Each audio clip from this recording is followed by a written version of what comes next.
Hello. Hello. Hello, hello. Ew. Do you know what? I'm okay. I'm not really okay because no one's okay right now, let's be real. Well, that is But true.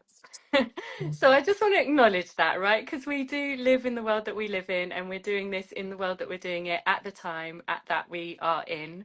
But I am so excited about today, and it's so lovely to see you. And I'm so excited for who is joining us in a minute.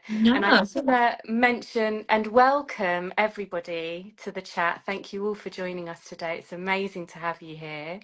How are you, Sam? I'm good. I'm good. I'm excited. Yeah, I'm Excellent. just, yeah. Well, today we are so honoured to have the amazing Balvinder Sopal joining us to talk all things books and her yes year and so much more.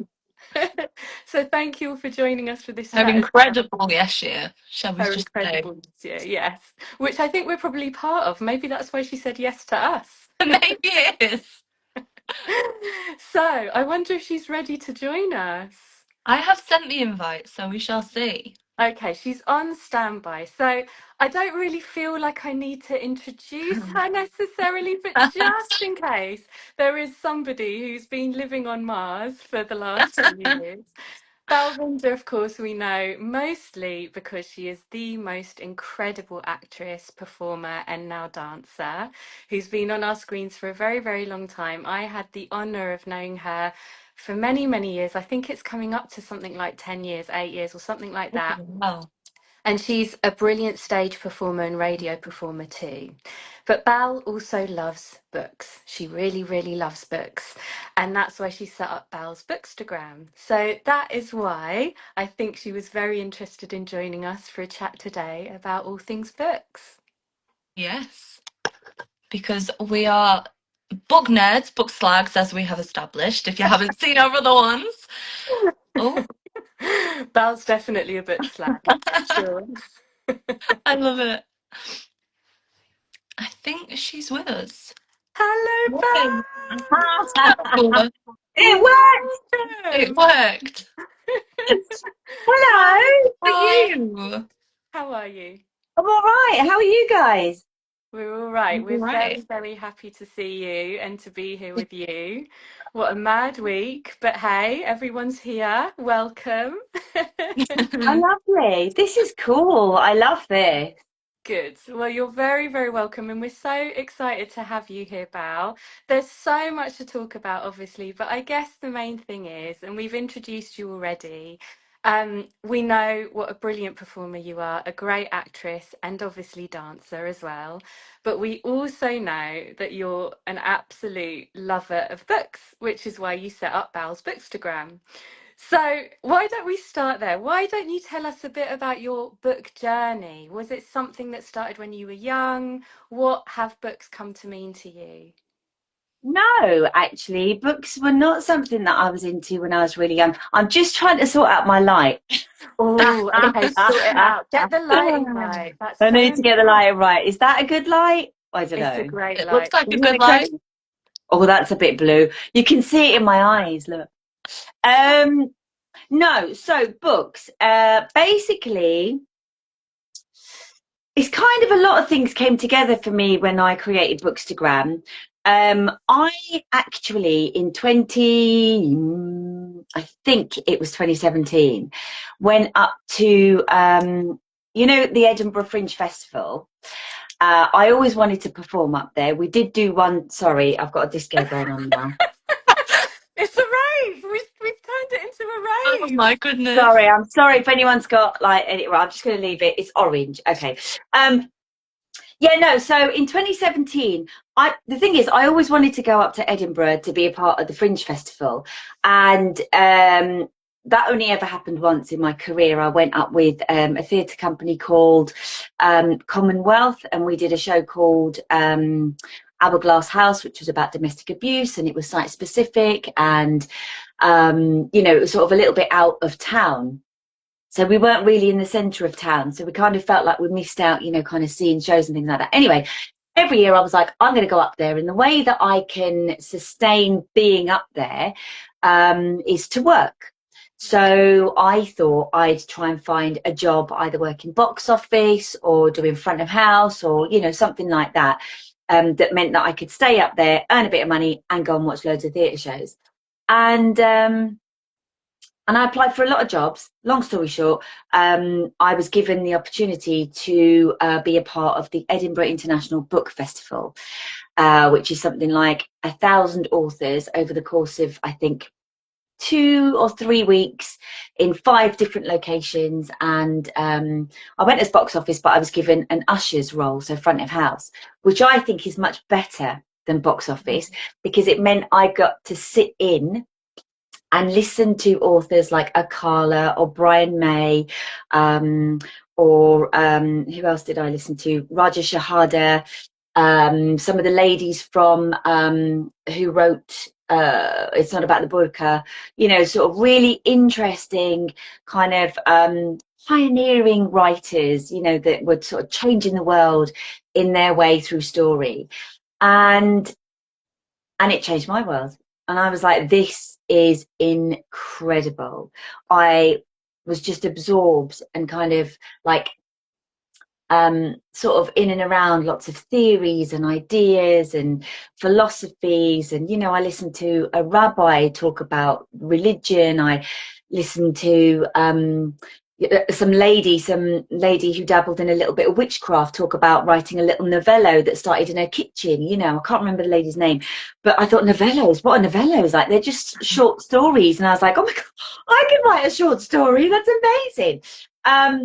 Yeah, and then just, you know, and because we were ushering and we could sit and listen to the talk, there was also perks of the job, which was at the end of the festival, you could go to the bookshop and just take your pick of any books that were left.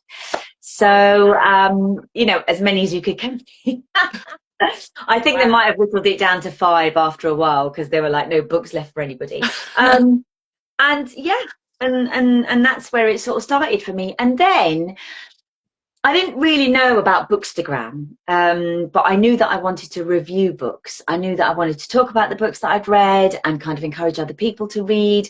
And also, you know, sort of our libraries were closing. There wasn't many places that people could go to, you know, there weren't many resources and things like that around. So I then kind of stumbled across Book Talk, and I thought, this is interesting. Who's doing all of, you know, and people were doing some brilliant reviews in some really quirky kind of edgy ways, and I thought, oh, that'd be quite nice.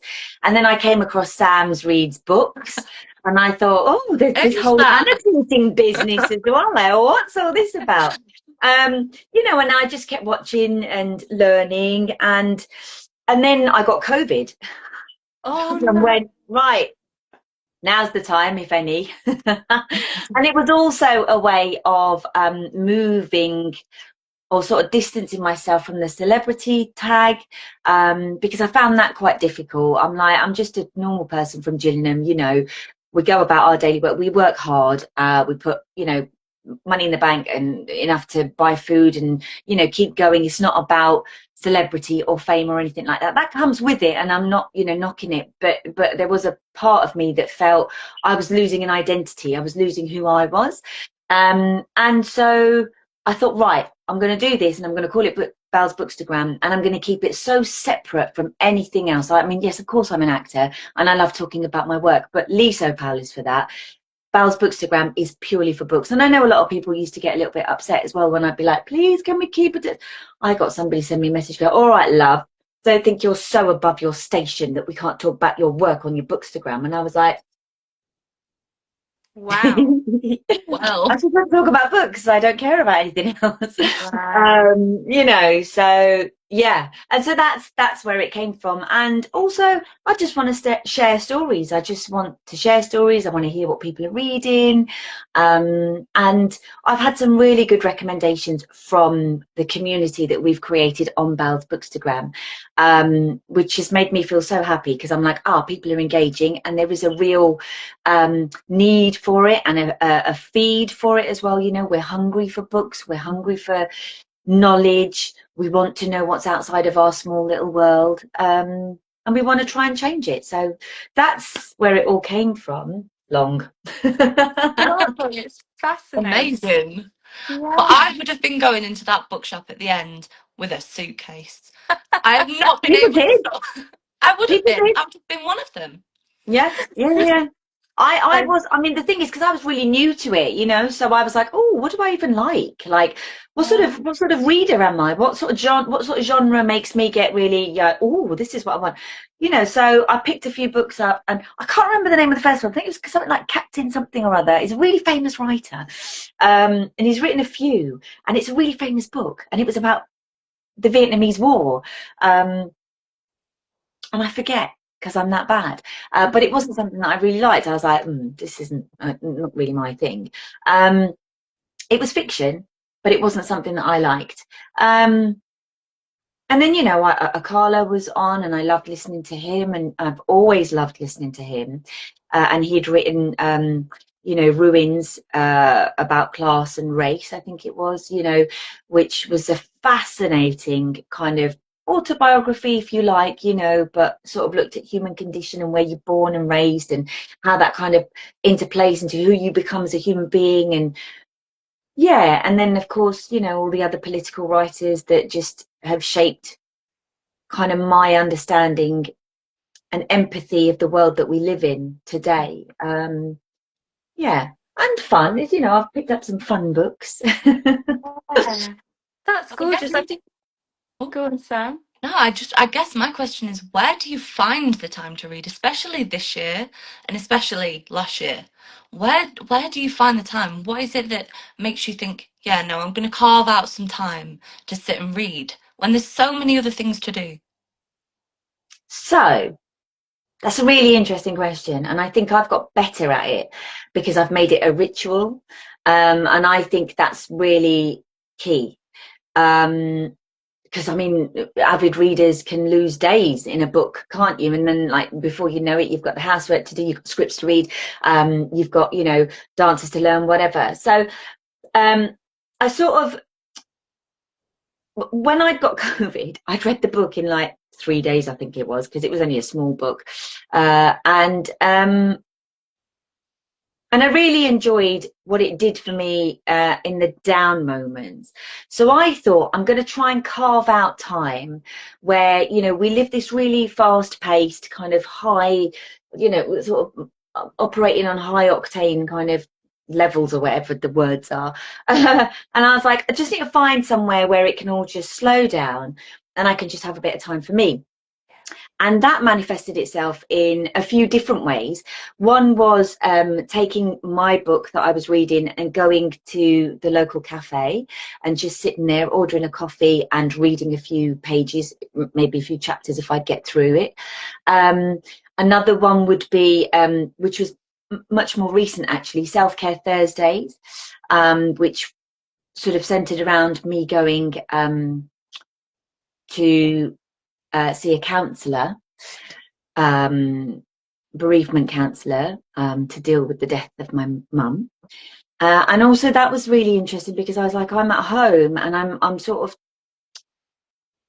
I'm dealing with everybody else's emotions and everybody else's grief. There isn't time for me. There isn't space for mine.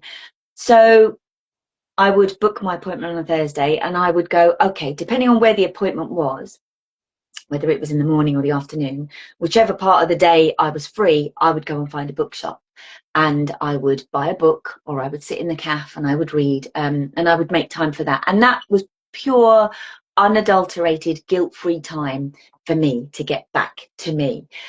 Now it's become a little bit more of a self-care routine because I'm like, right, I'm going to have a bath. I'm going to like scrub first and like, you know, put like scrub my face and all of that, kind of wash my hair and then get into my best pajamas, which I'm wearing right now, and put a face mask on or do an LED mask or whatever, eye patches, and I'm going to have my book in my hand and I'm going to spend an hour or two just before I shut down at night and just give myself that time to read. And also when you do that, you sort of stay awake, because sometimes when you go, right, I'm just going to read when I'm in bed, I would always fall asleep on the first page and I'd be reading the same sentence 20 times over and not get any further and go, what have I just read, you know? So when you make it a ritual, you go, I've got to use those 2 hours or however many hours I've got, and make the most of it. And so that's how I find time to read. And when we were doing Strictly, it was every Saturday whilst I was sitting in the makeup chair. You know, I'd be like, I'm not being rude, but I do need to read what Shirley's going on about. I love that. I love that so much. And what you've kind of illustrated so well is just how these milestones in your life and these moments in your life, and as your life and your career and personal things have evolved for you, what role books have played in all of that. And also the spaces that you found and the time that you've carved out for all of that, which is just so gorgeous. I think also, like, you know, going back to what you said earlier, boundaries, you know, setting those boundaries first of all for yourself, for the world. You know, even online it's so interesting that people kind of get quite uppity and offended if you set a Yeah. bloody boundary, you know. So Yeah. how interesting is that? Yeah. um and yet it's working for you, you know, and it really is like giving you that space. I remember when you met Akala and I was really jealous and a little bit put out, if I'm honest. I was a bit like, oh really? Oh, is that right? Okay, yeah, Oh cool. my I'll keep hanging God. out with a Carla now. So This is happy for fun. you. But you know what? The worst thing was, I went up to him because he was doing book signings, which is really wonderful because they all get, you know, you get your chance to have a chat and stuff. And I did it with Avi Schlem as well, a historical writer.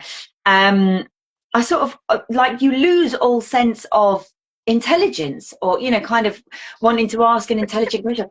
And I was just like, I think you're brilliant. Thank you for everything you do. Please keep doing that. And he went, Carla, thank you, sister. I was like, Oh, sister? Sweet. goodness. You Okay, I'm know, and then even I more was like, jealous now. listen, I was just like, oh gosh, I sound like a riot pillock. I'm just going to leave it with him. Well, thanks, mate. I'll take my book and, you know, head off. But yeah, you sort of lose. You're like, oh, what am I going to say to this person? Like, what do I, you know, because they're such brilliant minds. Like, Yeah, yeah. yeah. That's the beauty of meeting the writers and knowing what they've created, and also in particular people like Akala who just have such.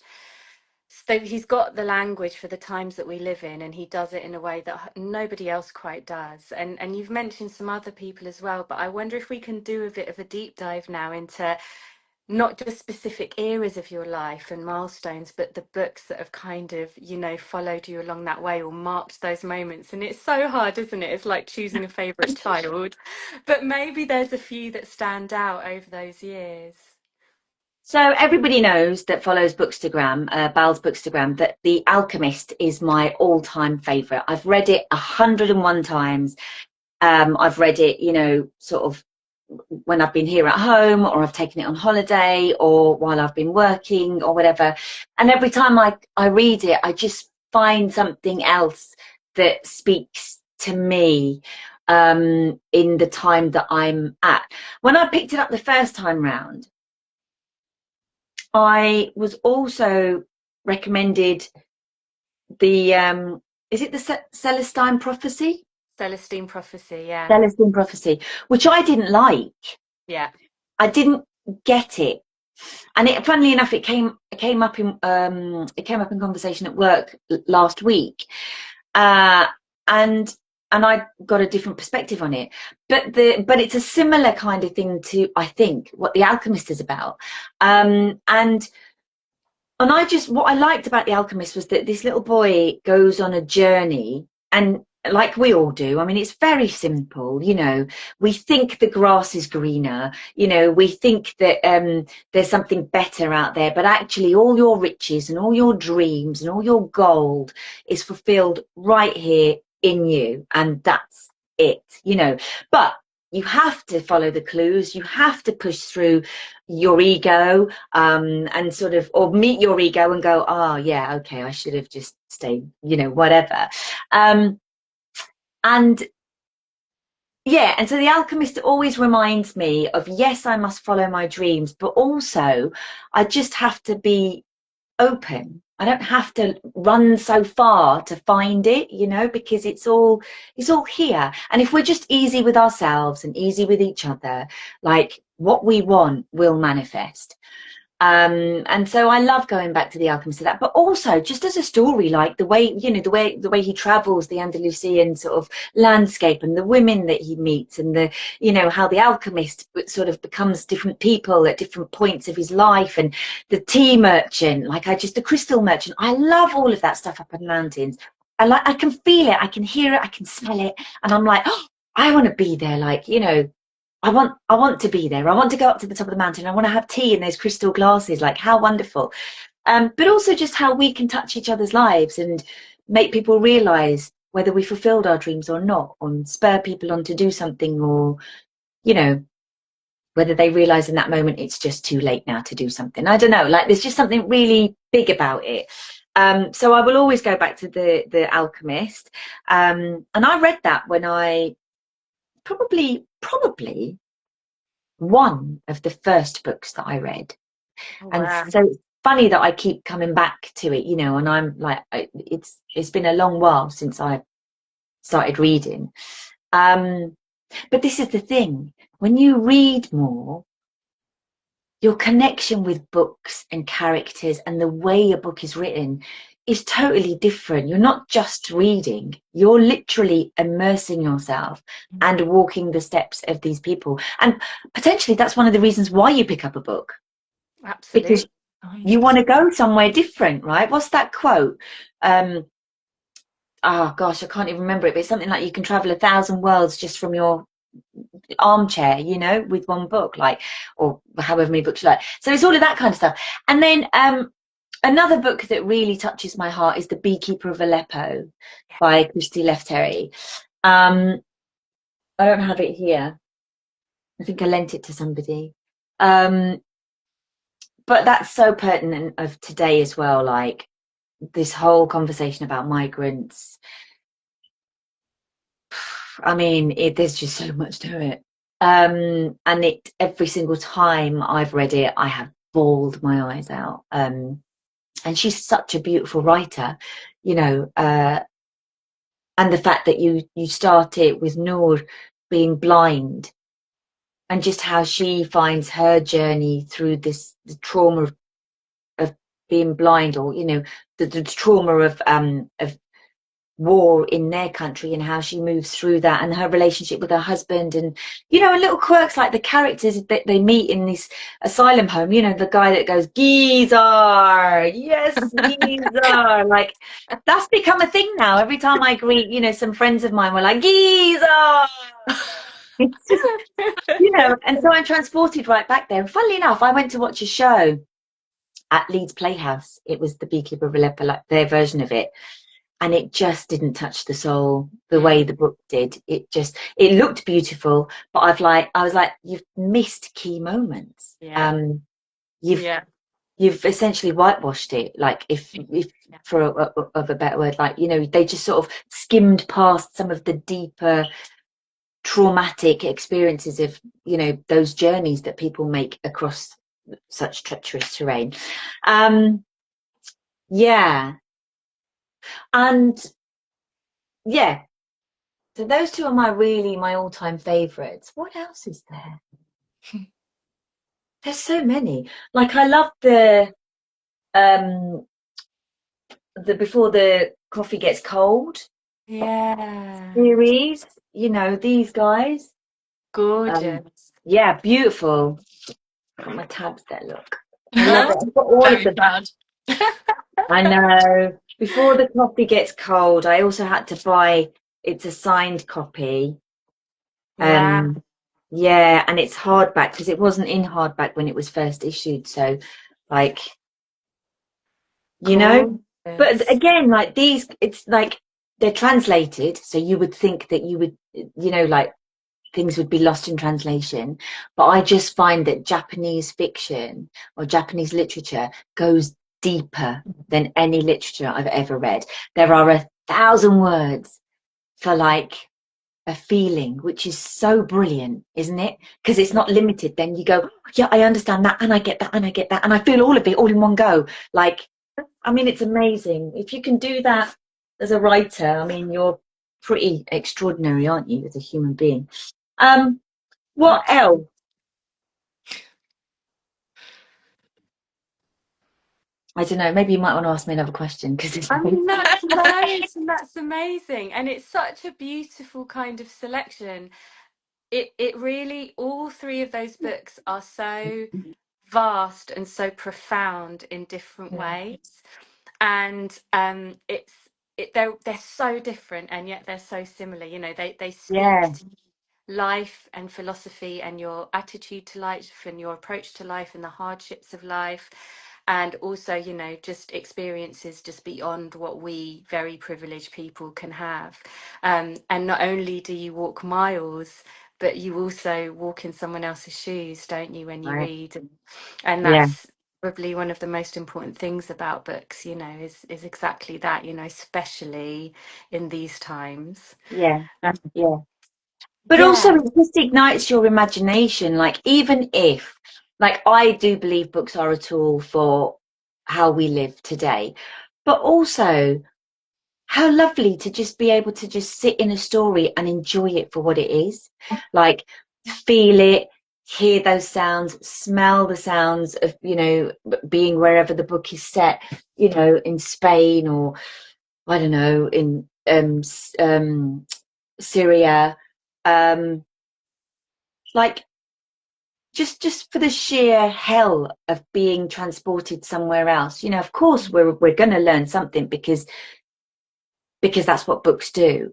But for young people as well, you know, to be able to like let their imagination run wild, because we're taught, our school system hasn't changed, I don't think, in it's been the same for the last 100 years. You know, we're taught the same history, we're taught the same way to tackle maths. Now, I was never very good at maths. I was really, like, honestly, I came away with a really bad grade, and it took me four goes to come up with just a C, right?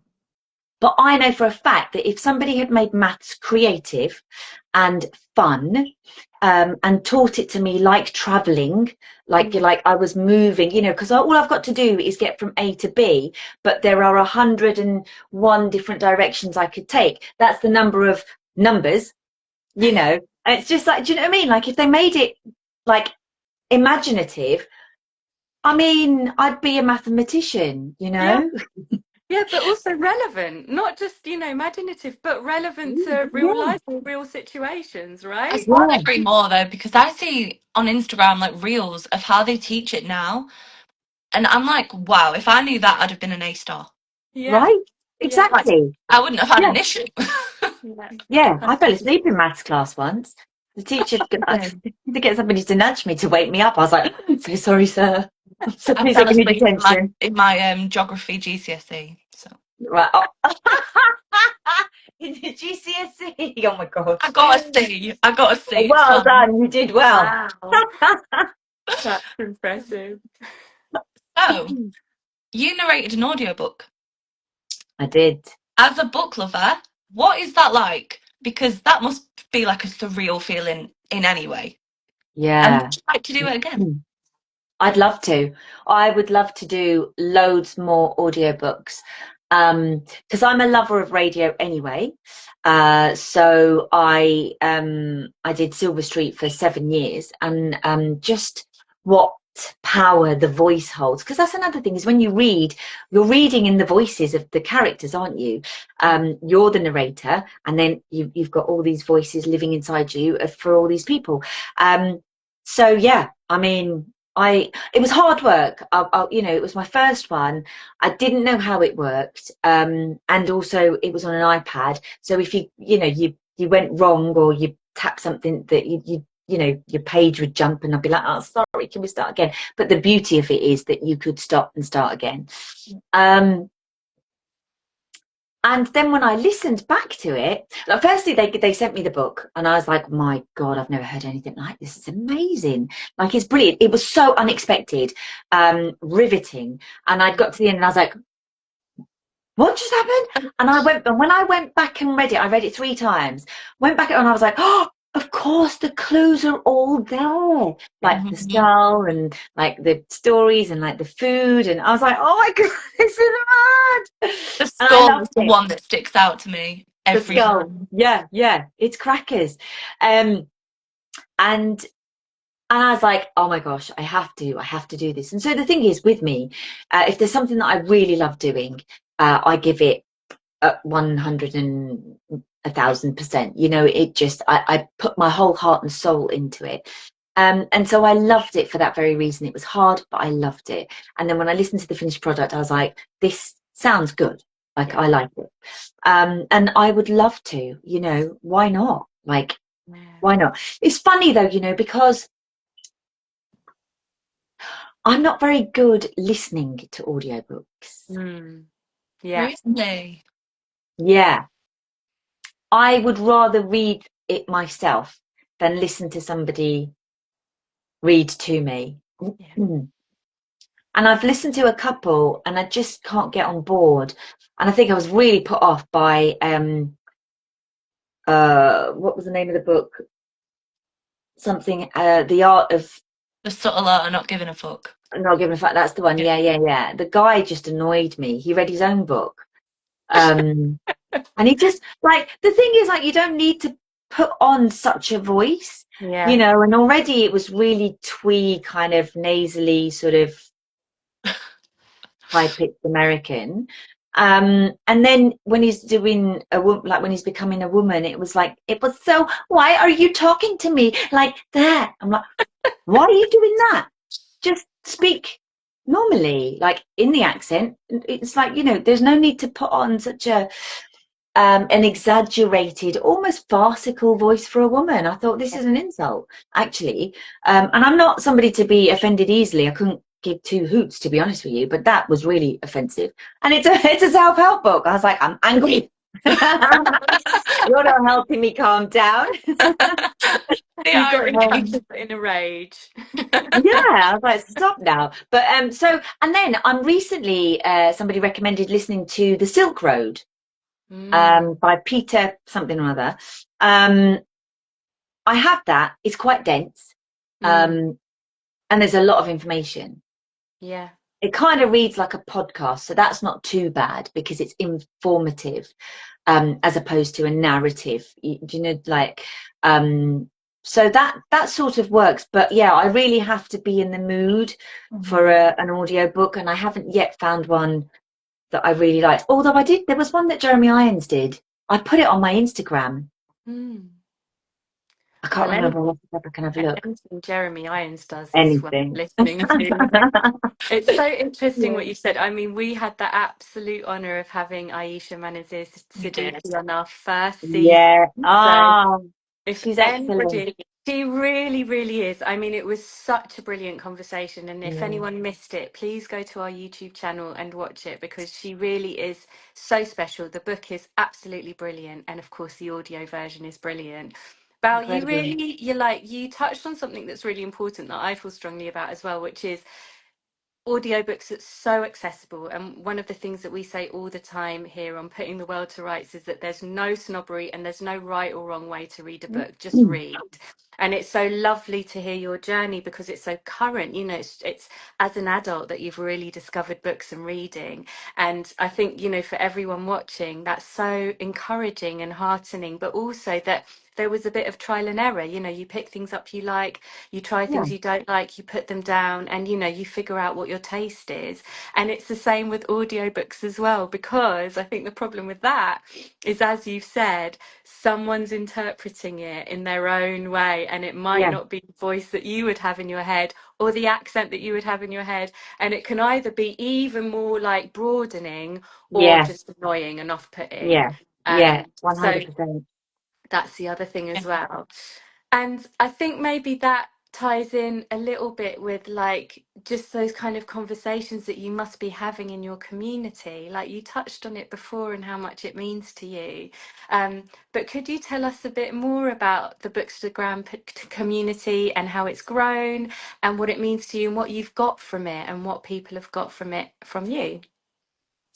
Yeah. So I really didn't think anything would happen with this. I thought it would just be me talking into the void about books.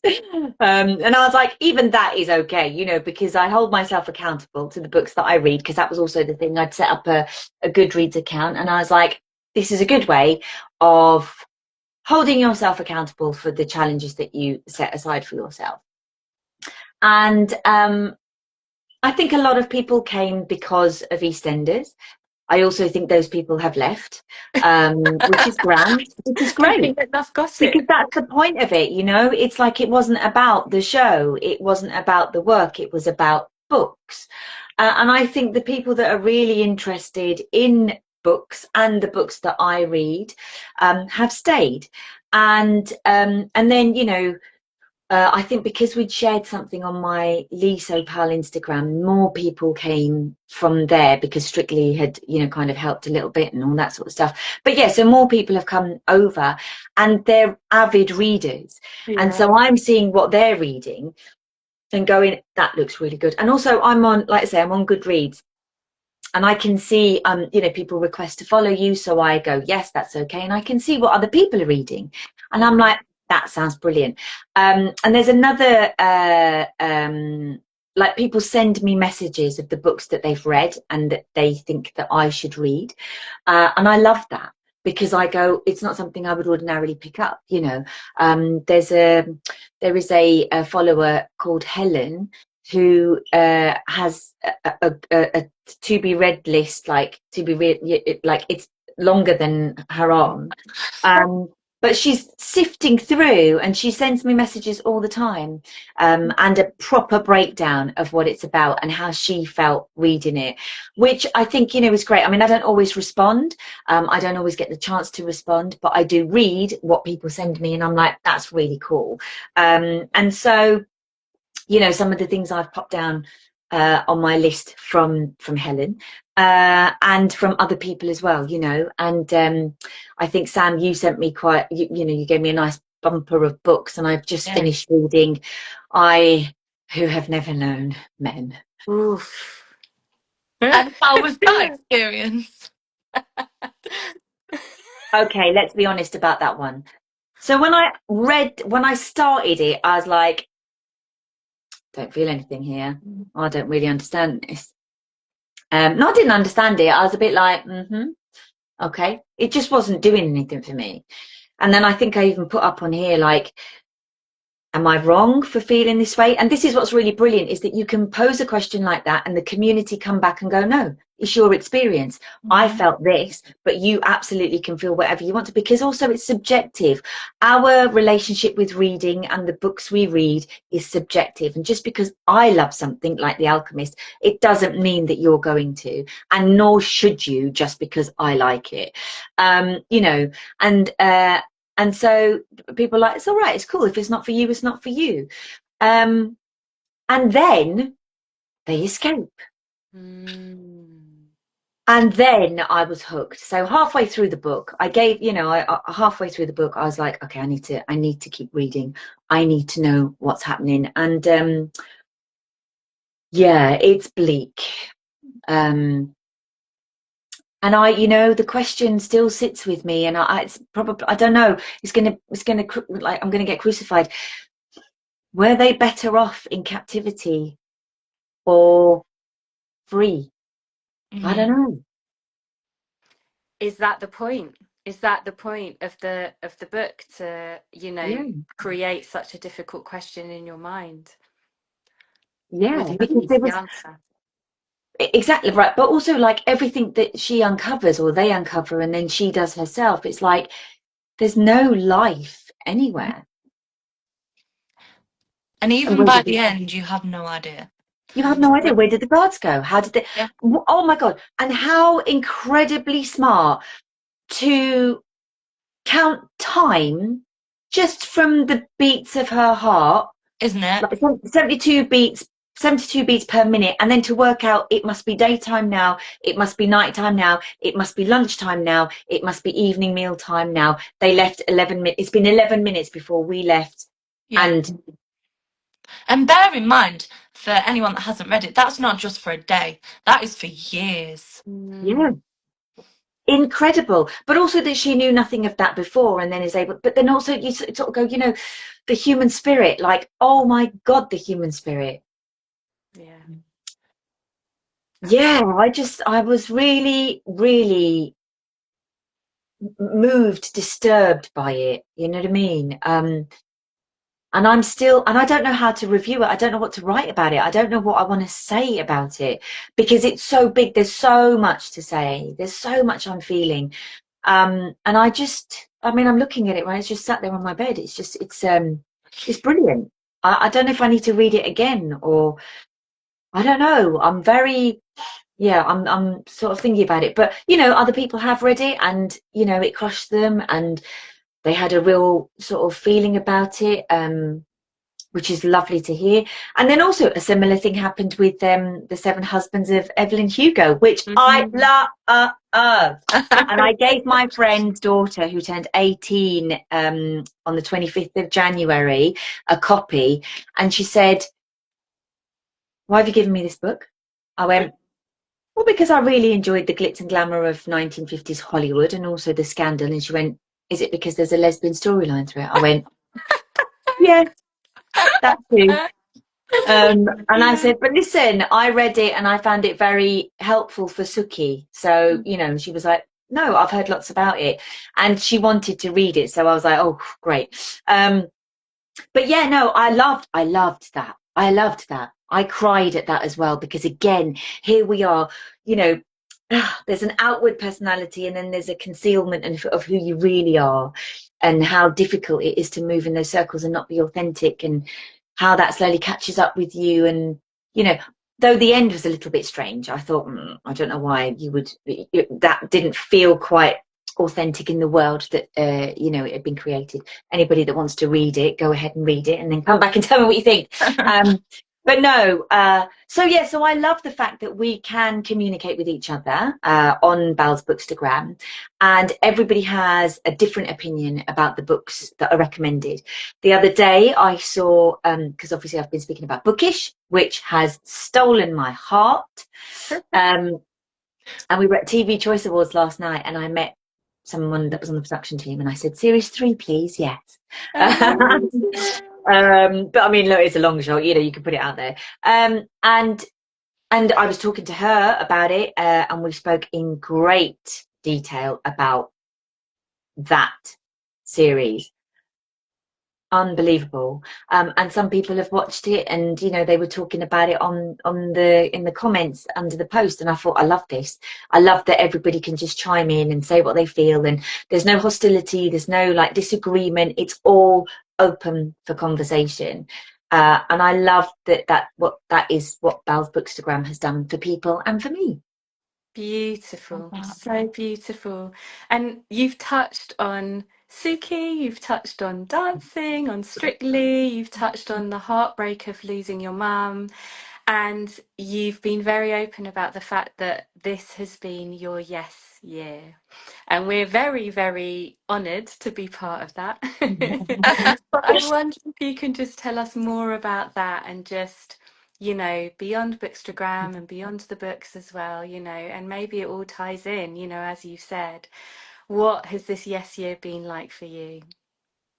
Yeah, I mean, the thing that rings in my head is my sister saying to me, this was shortly after we'd lost mum, and I was living in like tracksuit bottoms, which I still do, by the way, big baggy tracksuit bottoms, just hiding away, and she was like, "Belle, mate, a bit of pride in yourself."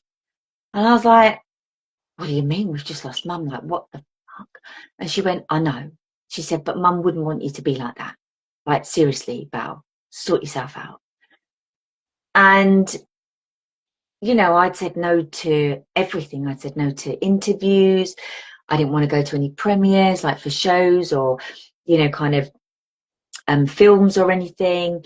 I didn't want to. I didn't want to go to parties. I'd said no to like our Christmas parties or, but whatever, every like sort of gatherings and things. And I was just like, I really don't want to be a part of the world actually, because my anchor had gone. Um, And then Manj said that to me, and I was like, okay, you might be right. But I just couldn't see a way out of it. I was like, I'd sort of fallen so deep, and the only place where I found peace was when I was asleep. I loved sleeping, just needed to sleep all the time. And then it got to Christmas, and I thought, okay, it's not going to change if I don't make the effort. So I said to myself, on the 1st of January, I'm going to say yes to everything. And I'd had in my mind that I did want to do editorials, like sort of be on the cover of magazines, but there just wasn't ever the right time nor the right story, or, you know, and also I didn't want to just get on a magazine and talk about being South Asian, because have I got nothing else to talk about? Right. I'm a 3D human being, right? Yeah. So I was like, I'm not going to do that. Anyway, so I said, I'm going to say yes. And lo and behold, the first conversation that I have in the first week of January 2025 was from our press team, who said, Bal, Radio Times have been on, and we want to do a cover of the 6 women on Radio Times to celebrate the 40th anniversary, or birthday of EastEnders. And I was like, yeah, I'll do it. And she said, yeah, so you'll each get a cover each. And I went, a cover each? She went, yeah, so we're going to have 6 women, 6 covers, with the same interviews inside, but you'll all get your own cover. And I was like, I could have asked for £1 million and a mansion in, I don't know, Barbados or something. Do you know what I mean? Like, it could have landed on my lap. Anyway, so that happened, and I was like, I cannot believe it. And what an honour and a privilege, you know. I've not been on the show that long, but to be asked to be on the cover of Radio Times to celebrate 40 years of EastEnders, something that I grew up watching, something my family have got a real connection with, like, you know, I was like, somebody's looking down on me. Then Grazia International came and said, would you like to do a feature for us? And I was like, this is madness. Yes, I would. And so that happened. And of course, that was incredible. I was like, gosh, I can look like that. You Yeah. know, it was really mad. I mean, yeah, sure, it's a lot of makeup, but it was, that's the whole point of dressing up and, you know, being not like being a different part of you or a different side of you. So I was like, cool, I'll take that. And then a friend of mine, Yasmin Khan, did a 80s pop-up fashion show. She had a pop-up shop, all 80s style clothes, and kind of memorabilia and stuff. And she said, do you want to be in the fashion show? I said, yes, I'll be in the fashion show. So there I was, walking up and down this makeshift catwalk in, you know, 80s gear, and feeling all eyes on me, like weird, to being in 24 and not wanting the world to see me, you know, in my small ways. I was allowing myself to be seen. And then Strictly came, and I was like, this is not a sick joke. Like, this is real. This is happening for real. Like, Bal, say yes. You can't, you know. And I remember having the conversation with Ben. I was in Harrogate. We was on a spa weekend, and we tried for 2 weeks to get a meeting in. And I was like, they're really pushing for this meeting, man. Like, what are they going to say to me? You know, like, you just don't know. And then when they were like, okay, well, Ben's going away on holiday and he'd love to get this meeting in before he goes away. And I thought, shit, I'm gone. My job's done. I'm gone. I was like, oh God, okay. Can I meet him at 10 o'clock in the morning, please? And they were like, yeah, cool. So he gets on. I find a quiet place in the hotel, and he was like, so Bal, you know, I love Suki. She's somebody that I brought in. The fans really like Suki. We really like the direction we've taken. I thought, oh God. He's like, and now I'm going to kill you off if that's all right. And he went, and you know, we know you've been wanting to do this for a while. Strictly, I went, yes, yes, yes.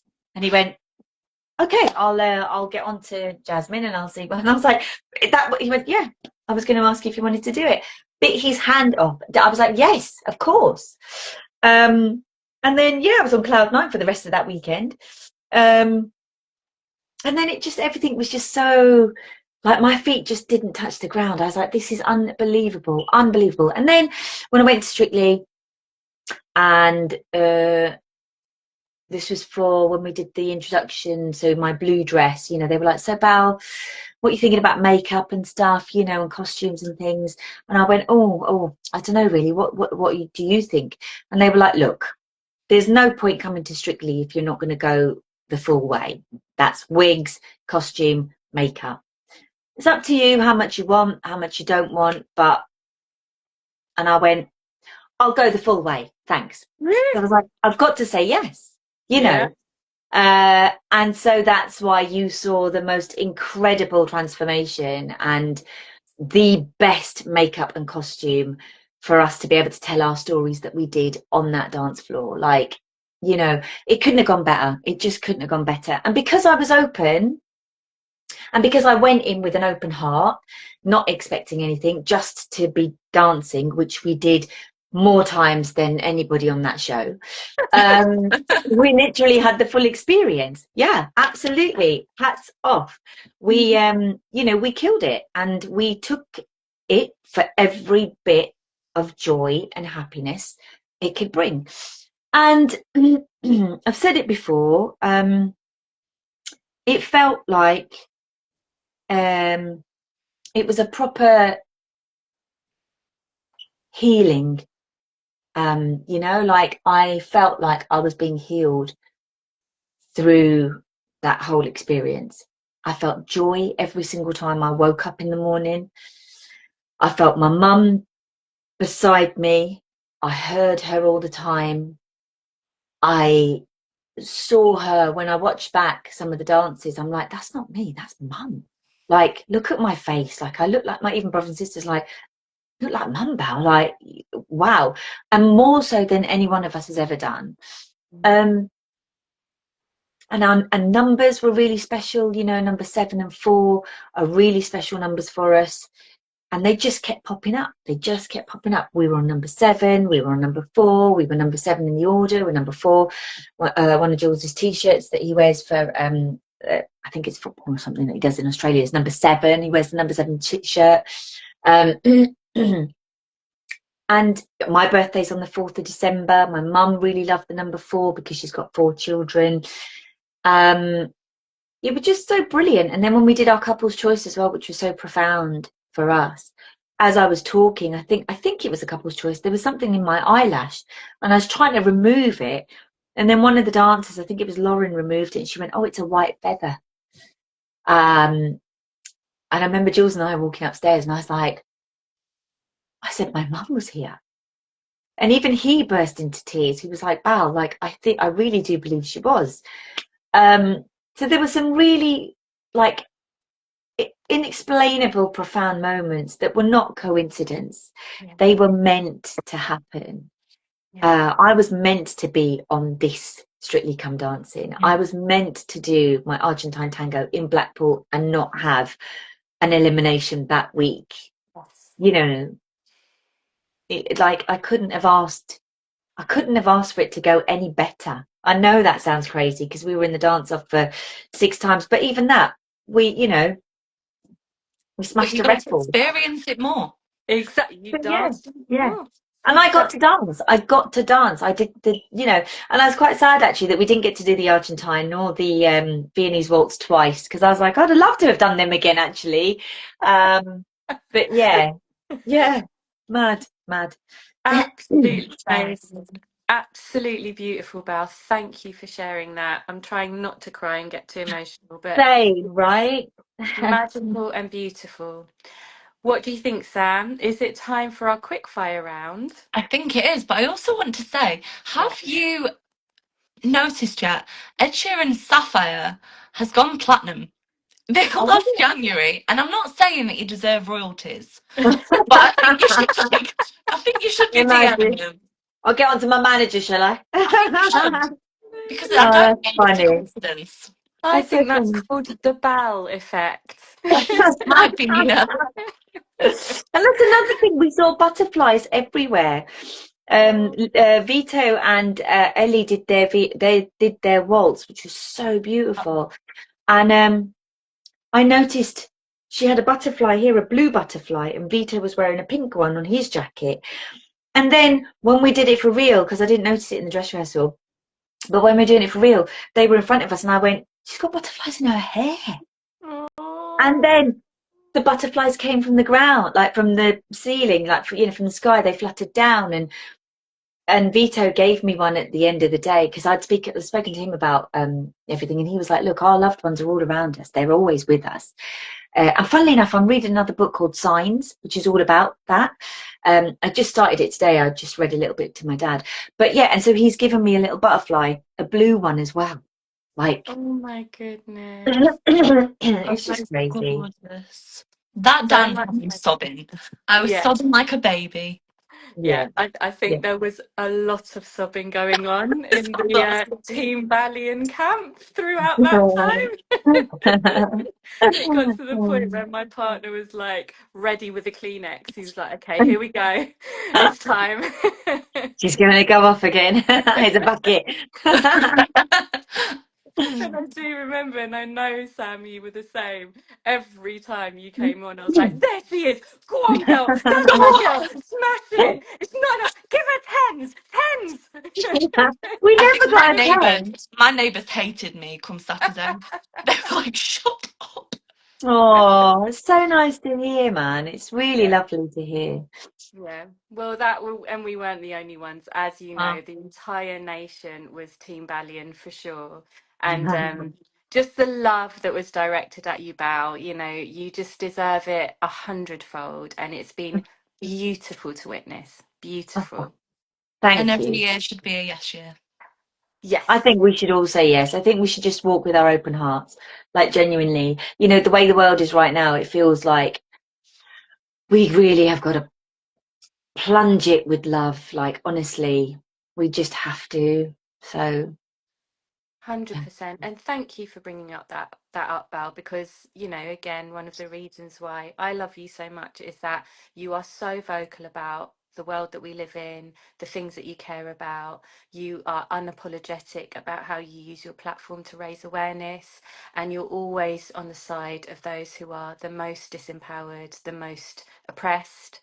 And I'm so grateful for that, because this is so what me and Sam had in our mind, when we were putting this project together, is not just to talk about books, but to talk about books in the context that we live in. And it's exactly what you do on your platform. So thank you. thanks, man. I mean, we could all do a bit more. I know that. I know that. Yeah. Yeah. We could all do a bit more. It's never enough. I've said that to you before. You're not doing enough. I'm not doing enough. We're not doing enough. But we're doing what we can. And Yeah.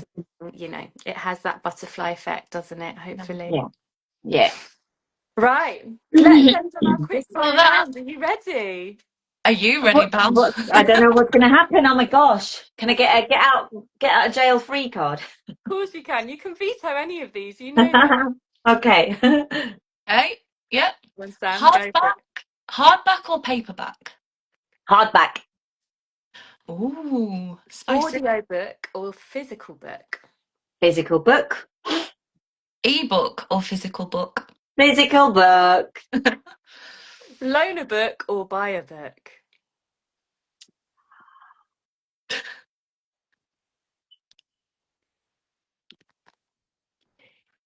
Buy a book. Because I want to own a copy myself. I'm Yeah, really territorial when it comes to books, actually. Give it same. me back. Same. But also, you annotate now.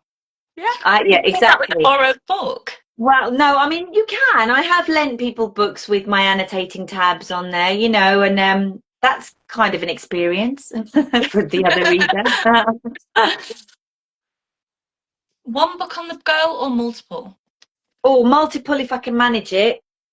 Oh, she's a book slag. Woo Two woo. books. Welcome to the club. Um, one POV or multiple POVs? Depends what mood I'm in. Yeah. I can handle multiple if I've got the brain space for it. Um, Yeah, both. Great. First person or third person? Oh, so you're gonna have to explain that to me. So first person is if the book is I did this, I did that. It's as if the person's telling you the story. Or third person is she did this, she did that. Someone's telling their story. Yeah, I wonder which one I respond to the most. I think first person has been my experience more. Does Yeah. that make sense? Yeah. Um, but I was writing a book. Well, I did start writing something. What? Yeah, yeah. And it was about a relationship. And it was around books and it was about messages. So they would leave books for each other around different parts of like their hometown and then the country and then the world. And it was realized through these. I haven't actually finished it, but that was written in third person. So it was like he worked at, his uncle's garage and his cascading black curls like Oh my God. Oh my god. How does romance? Are you joking? Yeah, I Are don't you know. joking? I know. I will see. But I wrote a little bit. I don't know what. Yeah. I mean, it's there. It's. I still sort of think about it, and I go, I should need to add something else to that. But yeah, I'm just collecting experience. If you're thinking about it, you need to go back to it. Absolutely. Do it, girl. Romance or fantasy? Oh, don't know. I haven't read enough fantasy, and I don't really like romance. So maybe a secret option C. Yeah. Yeah, yeah, whatever I, that might be. I think you do. I think you do gritty world realness with a touch of spiritual philosophy quite well. Oh, I love that. Can I Yeah, have that like on a t-shirt or something? sure, sure. It's Do yours. That needs It's to go in your free. bio. you know what? You could do something like, like you people go and get like perfumes made for Yeah, their skin. You could write tags for people based on what they read. I would love that. I If think there's a anyone book wants, like that as well, isn't there? let's do Is she it. called The Librarian or something? Or what you might see in the library or something? No, the things you find in the library, and there's a librarian and people come to her and talk to her about her. Yeah, oh my God, that's you. You're a librarian. Oh my God, that's The like the librarian highest of the honor. soul. Oh my goodness, I feel so honored. Yes. That's a good job, that a librarian. I'd Yes. happily be one. Oh, same, same. Short books or chunky books? Oh my God. Oh, I don't know. This is hard. I like short books because I can get through them quickly, but I do also like a chunky book if the story's good, like if it keeps me wrapped. But what's chunky? How many pages would you say chunky was? Like 600, 700. Oh, no, I haven't read anything like that. I mean, the biggest I've gone is like 475. I That's mean, still that's big. impressive. Yeah, Is that big? Yeah. That's yeah, still that's big. chunky. That's chunky. Yeah, for Okay, sure. chunky. Yeah, that was good. Morning reader or night reader? Night reader for sure. Yeah. Mhm. Fast reader or slow reader? Middle reader? We'll allow it. Fair. I think we know the answer to this one, but read in bed or read on the sofa? Listen, both work. I've Okay. done both of them, to be honest with you, but I do prefer reading in bed because I'm on my own, or there's nobody else in my room, and I can just, Yeah, yeah. lovely. Long chapters or short chapters? Oh, come on. I think you can answer that for me. Short There chapters. you Sure, go, short chapters. Don't definitely. waffle on, get to the point. Read with music or read without music? Without music, for So, sure. Reread or read only once? Ah, it depends, man. I was thinking about reading Medea again and Stone Blind. I think I read Before the Coffee Gets Cold twice. I've read The Alchemist about 101 times, that I said. you've Depends answered on the it. book. I mean, you've reread a lot of books Yeah. now. Actually, is that a waste of time? No, it's not. Not it touches your soul. Absolutely.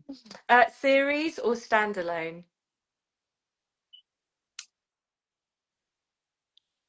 I quite like standalones, if I'm Mm. honest. I think the only series is the Before the Coffee Gets Cold for me. I don't think I've done any other series. So yeah, standalone. Yeah, I agree. Fiction or non-fiction? Fiction. Yeah. And Cra- historical fiction. yeah. Still counts. Crack Yeah. the spine or keep pristine? Crack the spine. Oh, I love it. what do Wait, you do intentionally? you want to see some of my books, man? They're like They're well read. Look at that. they're You so have read flexible. Look, I've got a yoga. My books are yogis. advanced yoga.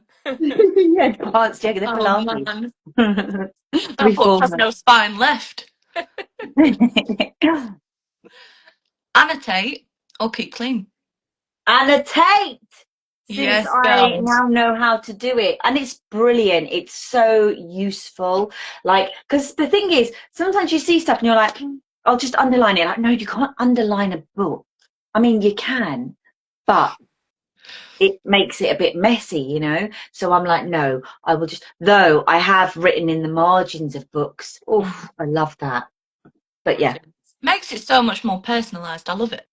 Definitely. Yeah, and then the thing is, like, when you give those books to charity or you sell them on, or say if I die and somebody comes across my collection, there'll be little notes in the, do you know what I mean? Like you leave an archive or kind of you leave yourself behind for people to Yeah. read. I remember going to a book called Marion's Bookshop in Folkestone, and they do antiquarian books, and yeah, and they what's the word, restore spines and things of books. So if they would restore the spines of my book. But I found loads of like little 1940s or 1800s like little pictures inside, you know, and like yeah, just little notes from George to Mary, you know, and you're just like, oh, what was going on with George and Mary? Who are they, you know? So I might just write some nice messages for people in my books. Yeah. It's like a story within a story. Yeah. Yeah, wasn't there a book or a film about that? Was it Elizabeth Taylor or somebody used to correspond with their lover by writing in the margins or something? Maybe like Elizabeth Barrett Browning or somebody like that. I don't know. I I'm don't guessing. know. I think it was something. These somebody here might know, but yeah. I don't know, but if you want to read more fantasy, Divine Rivals is very similar to that, and I loved Oh, that book. okay. Divine Rivals. Yeah, by Rebecca Ross. Okay, Absolutely okay. stunning. Nice. I'll have a look. Right, Uh-huh. we've got a couple more. Well, a handful more, and then we'll be done. So, I'll stay here bookmark. forever. Oh, honestly, we could, Belle, but don't tempt us, okay? Bookmark or dog ear? Bookmark. Correct. First edition or special edition? Oh, both maybe. Yeah, Maybe. Yeah, That's both. fine. Because then you've got it, ain't you? yeah. In Yeah. both of its like forms. Biography or self-help? Self-help. Mm. Couldn't agree more. I can't be doing biographies and autobiographies. I'm like, nah. I mean, some of them are all right. Yeah. TBR or mood reader? Oh, yeah. So I think I'm a mood reader. Mm. I think even though I have a TBR list, I mean, I haven't read anything on there. I just keep adding like books that I like the look of or you know that speak to me in that moment. So yeah, mood reader. Yeah. Adaptations or the book is always better? The book is always better. Yeah, obviously. Yeah. Buddy read or read alone? Say that again, sorry. Buddy read or read alone? Oh, you know what? I quite like the idea of buddy reading. Like making some time for you and your pals to just go and sit and read. I think I do need to start a book club. Like I really do. But like actually make time to sit and read and then talk about it. Do you know what I mean? Not having read it and then come and talk. Like literally we set up and we read for half an hour and go, so what did we think about the chapter we've just read? But, you know, yeah. Amazing. Buddy read I think is quite cool. But I also love to read on my own. Love it. My only problem with that is I read ahead. Ah, okay. Oh, okay, See, I sure. love Yeah, you. yeah, yeah. Yeah.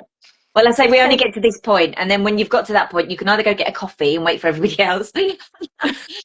Um, escapism or gritty realness? oh, both, both, both, Summer beach reading or cozy indoor winter reading? both. These are hard. I love to do both of them. Prize winner or bestseller? Prize winner, I think. Welcome to the snob group. Yeah. Yeah, no, because Yeah. bestsellers are a little bit, it's a bit jumping on the trend, isn't it? Mhm. So yeah, yeah. Time jump or linear? Oh, if it's written well, I don't mind a time jump, but if it's not, keep me straight, thanks. Oh And That is the that's end. it. no, I should have taken my time answering this. Oh, you gave us more than a generous amount of your time, and we are Oh, so grateful. This has been a beautiful, rich, insightful, but also really deep personal conversation. So thank you for sharing everything that you oh. have. No, I'm so like this is a lovely space that you guys have created. I've watched your previous ones and I think it's brilliant. So I'm honored that you invited me to come on, like, and we could just sit and chat and, just share. Um, I know that we do anyway, Nina. So it's, like that's blood anyway, but it's really lovely to be on with you as well, Sam. And just, yeah, like it's been really nice to be a part of what you are creating. So thank you. All the Thank you for best, my coming love. on Yeah, and carving out the time. yeah, No, we'll do it absolutely. again, shall we? We'd love Let's that. do I mean, I'm like, music don't worry about questions. anybody else. I'll just come on every Listen, we are so happy with that. And also, as you know, we sent you about 100 questions and we got through about five. Yeah, So Yeah. I there's know. Yeah. plenty more to discuss. There's loads to go through. Yeah, no, some of them are really good as well. I was like, how am I going to answer that one? Yeah, But yeah, no, no, lovely. Thank you, ladies. I've had a wonderful time. It's pleasure. been really nice. And we wish you all the Cool. very best, my love. And until next time, just Thanks, take girls. very good care of yourself. And you. Lots of love. See ya. Do I just check out? Yeah. Yeah. Bye. Bye. Oh my God. You okay? I saw you crying. I'm so emotional. It's so weird, because she is a friend, as she said, and to witness her go through what she went through in the last few years, to witness her journey over even more years, and to see her now is just everything. It's everything. And as we all know, she is just the most warm-hearted, authentic, beautiful, generous, absolutely intelligent and very, very talented human being. So yes, I will be getting the tissues out very soon. How was it for you? It was lovely. The conversation was just like great. She just talks and it's like talks. Do you know Yeah. what I mean? Yeah. Like the amount of questions we had, and I think we got through, like you say, about five. Yeah. It could have gone on for hours. Yeah, you're right. And it's She's because just she's so just intelligently rich without yeah, being like pretentious. It's 100%. like the most gorgeous fine line, and like she speaks from the heart. Yeah, 100%. I really agree with you.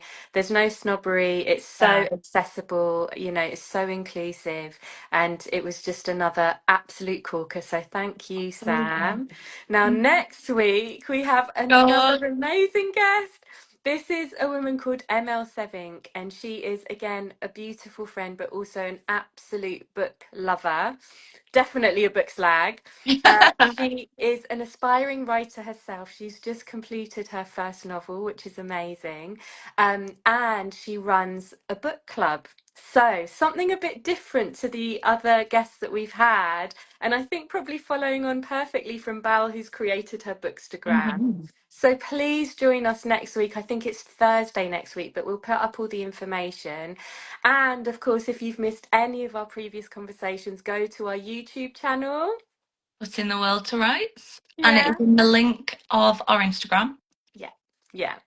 And Sam just worked so hard behind the scenes to put this all together. So, yeah, thank you, Sam. And thank you all for joining us. No problem at all. It's an honour to have everybody in this chat, and thank you for engaging so much. We've been reading all your messages. It's been such a rich conversation in the chat and the messages as well. So thank you all for joining us.